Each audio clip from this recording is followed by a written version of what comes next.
नमस्कार, मेरा नाम रागिनी मिश्रा है। मेरे पिताजी का नाम श्री राम बिहारी मिश्रा एवं मेरी माता का नाम सुधा मिश्रा है। मेरे पिताजी का व्यवसाय आरंभ से ही कृषि रहा है एवं मेरी माताजी जो हैं वो मध्य प्रदेश गवर्नमेंट में प्राइमरी स्कूल में अध्यापिका के पद पर पदस्थ हैं।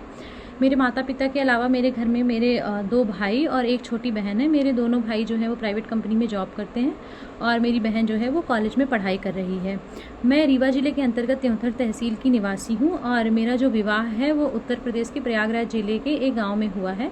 मेरे पति का नाम डॉक्टर शक्ति कुमार द्विवेदी है। वो उत्तर प्रदेश गवर्नमेंट में मेडिकल ऑफिसर के पद पर पदस्थ हैं और अभी मैंने मध्य प्रदेश लोक सेवा आयोग द्वारा आयोजित वेटनरी असिस्टेंट सर्जन एग्जामिनेशन 2023 की परीक्षा में मैं चयनित हुई हूँ और ये परीक्षा जो है इसके लिए आरंभिक परीक्षा जो है वो 10 सितंबर 2023 को आयोजित की गई थी और रिटन एग्ज़ाम जो है वो क्वालिफाई करने के बाद इसके लिए जो इंटरव्यू है वो 10 से 13 जून 2024 के मध्य आयोजित किया गया और इसका परिणाम आज 27 जून 2024 को ही घोषित किया गया है और इसमें कुल 80 पद थे और इस कैटेगरी में मैंने जो है पूरे प्रदेश में प्रथम स्थान जो है वो प्राप्त किया है और इसके तहत मुझे वेटनरी असिस्टेंट सर्जन का जो है वो पद दिया जाएगा। और बात करें मेरी प्रारंभिक और माध्यमिक शिक्षाओं की तो ये मैंने त्योंथर के एक निजी स्कूल से प्राप्त की थी और मेरा जो ग्रेजुएशन है वो college of veterinary science and animal husbandry Jabalpur Madhya Pradesh जो कि Nanaji Deshmukh veterinary science university के अंतर्गत आता है, तो मैंने अपना ग्रेजुएशन वहाँ से कंप्लीट किया और मेरी हायर एजुकेशन जिसमें MBSc और PhD शामिल है तो मैंने वो वेटनरी माइक्रोबायोलॉजी में इंडियन वेटनरी रिसर्च इंस्टीट्यूट इज्जत नगर बरेली से किया जो कि एक नेशनल इंस्टीट्यूट है। और अपनी जो पशु विभाग चुनने के पीछे जो मेरा कारण था वो ये था कि शुरुआत से ही मेरे घर में गाय और ये सब मैं देखती आ रही हूँ और मुझे पशुओं से बहुत लगाव था और मैंने सोचा कि अगर मुझे इनकी सेवा करने का मौका मिले तो कैसे मिलेगा और मैंने रिसर्च किया और मुझे लगा कि पशु चिकित्सा अधिकारी या वेटनरी असिस्टेंट सर्जन के द्वारा ही मैं इनका एक बेटर जो है हेल्प कर सकती हूँ क्योंकि ये बोल नहीं सकते और इनकी परेशानी समझना अपने आप में ही एक बहुत बड़ा संघर्ष है। जो इन वेटनेरियंस होते हैं वो बहुत बड़ा काम करते हैं इसके द्वारा, तो यहाँ से मुझे इसकी प्रेरणा मिली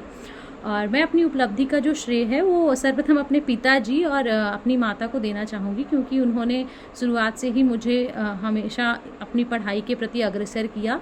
और मेरे पति उन्होंने मेरा भरपूर सहयोग किया। विवाह के बाद लड़कियां पढ़ लिख नहीं पाती लेकिन इस परीक्षा के दौरान मैं क्योंकि ये परीक्षा मेरी शादी के बाद आयोजित की गई और मैं पाया कि मेरे जो पति हैं उन्होंने मेरा पूरा सपोर्ट किया। उन्होंने हर पल वो हर क्षण मेरे साथ खड़े रहे कि तुम पढ़ो, मैं बाकी सब देख लूँगा और इसीलिए मैं अपनी इस पूरी कामयाबी का जो श्रेय है वो अपने माता पिता, अपने पति, अपने गुरुजन, अपने भाई बहन और जिन्होंने भी मेरी हेल्प की किसी भी पॉइंट पे मैं उन सभी को देना चाहती हूँ। और माता पिता का सहयोग तो मैं बयान नहीं कर सकती क्योंकि आरंभ से ही उन्होंने बेटा बेटी में कभी भेद नहीं किया। इवन उन्होंने मेरे भैया को मेरे से कम ही पढ़ाया होगा क्योंकि उन्हें लगता था कि मैं शायद पढ़ने में ज़्यादा होशियार हूँ क्योंकि मैं स्टार्टिंग से ही पढ़ने में थोड़ा मेरी ज़्यादा रुचि थी, मैं पढ़ाई में अच्छी थी, काफ़ी रुचि लेती थी हर चीज़ में, तो इसीलिए उन्होंने मुझे भरपूर सहयोग किया और आगे बढ़ने के लिए हमेशा प्रेरणा देते रहे। और मेरी माताजी जो हैं वो एक वर्किंग वूमेन है, उन्होंने हमेशा घर का काम भी मुझे सिखाया और घर ऑफिस और घर को कैसे बैलेंस करते हैं ये सब मैंने उनसे सीखा, तो वो मेरे लिए एक प्रेरणादायक स्रोत रही और यही सब मैं कहना चाहूँगी। Thank you so much. हमसे जुड़ने